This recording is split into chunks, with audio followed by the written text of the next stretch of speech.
Ramna DB কার্যালয়ে বৃহস্পতিবার সকালে সাইবার সাপোর্ট সেন্টার উদ্বোধন করেন ডিএমপি কমিশনার শেখ মোহাম্মদ সাজ্জাদ আলী।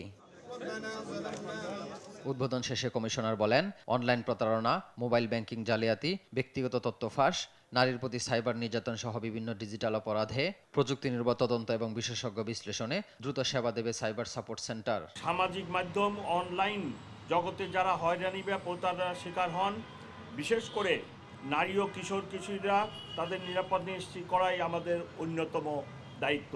সময়োপযোগী ও প্রমাণভিত্তিক পুলিশি সেবা নিশ্চিত করা। এ সময় ককটেল মেরে পুলিশের মনোভাব ভাঙতে চাইলে তাদের কঠোর হাতে দমনের হুঁশিয়ারি দেন ডিএমপি কমিশনার।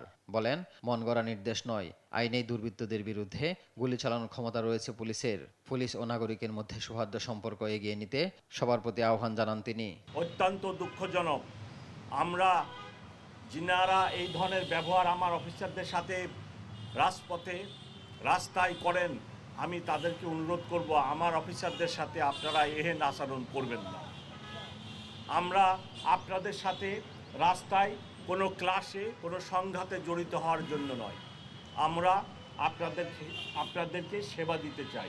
আধুনিক প্রযুক্তিযুক্ত ল্যাব, দক্ষ তদন্তকারী দল, ডিজিটাল ফরেনসিক বিশেষজ্ঞ এবং 24 ঘন্টার রেসপন্স টিম থাকবে এ সাইবার সাপোর্ট সেন্টারে। ভুক্তভোগীরা এই সেন্টারে অভিযোগ জানাতে পারবেন ফেসবুক পেজ, ইমেইল এবং ডিবির অনলাইন চ্যানেলের মাধ্যমে, যার মূল লক্ষ্য নিরাপদ অনলাইন পরিবেশ নিশ্চিত করা। এইচ হিমেল, দেশ টিভি, ঢাকা।